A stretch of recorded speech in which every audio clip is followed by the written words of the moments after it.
What's up everybody, VB here bringing some Gotham City Impostors gameplay, and I've realised after the past 2 days I do have a life beyond video games.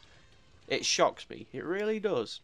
Anyway, in today's video we're going to be talking about the brand new challenge that's been released via the community challenges. Only one, but at least it's something rather than nothing. Also going to be talking about the loadout I'm running with in this video. Now I'm not going to lie, the loadout is a little bit unorthodox, but maybe once you see what I'm trying to do with it, maybe you'll run with it yourself. You probably won't, because I'm a bit of a madman. And finally we're going to close out with having a bit of a conversation. Well, I say a conversation, it's me talking to the computer, but hopefully you'll leave some comments afterwards about being a video game completionist. So before we kick things off, just to let you know, the gameplay in the background is a game of TDM being played on Ace Chemical, with me running with my weird ass class. So like I said before, there's only one challenge this week, and it is for the Buccaneer. Oh joy of joys, it's an accuracy weapon. Me and you, Monolith. I did warn you about these words. Now obviously with them bumping up the kill count to 600, it's going to be a lot trickier to get those kills and the camo before the contract expires. And it sort of reflects what happened last week with the 2 sets of camo, because if you recall, you had to do 100,000 points of healing with the motivator to get the snowflake, and you had to get 600 kills with the gatekeeper to get the kitty, much like this week with the Buccaneer. However, what I found out, and imagine a lot of people experienced the same thing last week as well, is unless you planned out your time right, you'd be very hard pressed to earn both camos, or failing that, you'd only earn one and not the other.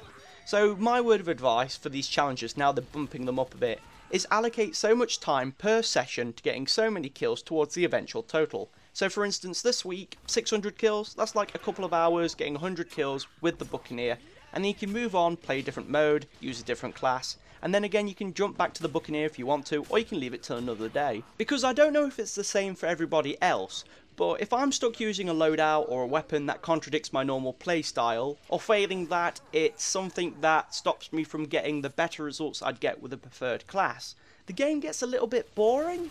I don't know if it's the same for everybody else, hence the forward infliction. But yeah, it just gets tiring, frustrating, you know, repetitive. I know exactly how to describe it. You know when you play an RPG, and there's always that one guy who asks you for materials over and over again. And you all know exactly who I'm talking about, don't you? It's usually some old coot stuck next to a log cabin, calls you over, doesn't tell you what he wants in the first place, gets you into an unescapable contract, and then he goes, "Oh, every day I would like you to bring me 20 pieces of wood for my fire." You live in a log cabin. I wouldn't recommend burning anything. Anyway, awkward tangent aside, I better press on with what I want to talk about next, which is the loadout I'm running with in the video. Now, it's a slightly unorthodox. A lot of people will be like, it's not unorthodox, you're running the Falcon Blade, you're running the motivator, seems legit. But no, it's not what I'm running, it's how I'm running with it. Obviously not blade first, because if I fall over it's going to leave a bit of a bloody mess on the floor. But what I mean is, while most people would put the Falcon Blade on and use it aggressively, I've got it on and I'm using it defensively, because I've already got all the kills required to get the gold camo. But what I haven't got is the bullet blocking ones. So here I am blocking bullets. Oh, fun fact, while I remember. If you're so close to an enemy and you deflect the bullet back at them, it actually kills them. I did it a couple of days ago and I was like, this is amazing. Oh, I love you, Blade. Mwah. But then again, I've got the motivator on there as well to heal up the teammates. So I'm playing much more as a team player as opposed to being a little bit selfish. Yeah, I'm running around the map going, decoys and healing. That's what I'm dealing. Hide behind me. I'm sort of like a more cheerful version of the merchant from Resident Evil 4. Also minus the creepy voice. You know the one. Come back any time. So really, getting down to the nitty-gritty of it all, I want to ask you all, vigilantes of Gotham City, what's the best way to be a team player on Gotham City Impostors? Because next promotion, I want to be a bit more team-based as opposed to just going out and murdering everyone in sight and becoming MVP. I would love to play a game where I'm MVP with the highest score but get no kills. That would be brilliant. So the final thing I wanted to close out with is a bit of a discussion about being a video game completionist. Now, to put things in context, I'm level 200, okay? I've peaked. I can't go any further until I'm promoted to the next grade.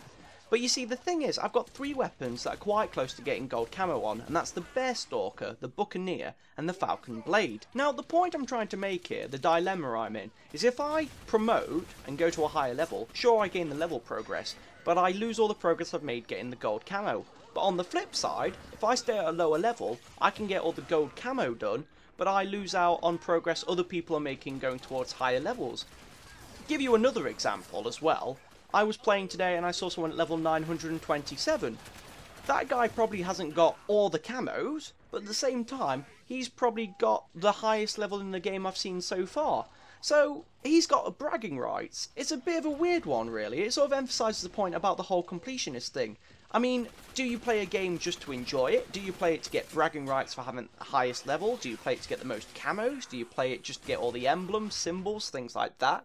There's loads of different tangents and different attitudes towards being a completionist. So as well as the whole team play question, I want to ask you all, when do you feel a game's completed? When is that moment where you put down the controller and think, that's it, it's done, I have done what I needed to do? You know, there's so many different views, I think, and it would be quite interesting to see everybody's point of view. Well, I guess we've reached that point in the video again where I must leave you all. Namely because I've got a pack of Doritos crisps on my desk that have been taunting me for the whole time while I've been doing this recording. You tasty bastards, you will be mine. Anyway, hope you enjoyed the gameplay and the commentary. Rate, comment, subscribe, but you know the drill by now. Keep up the GGs, and I will see you in the next video. Take care of yourselves.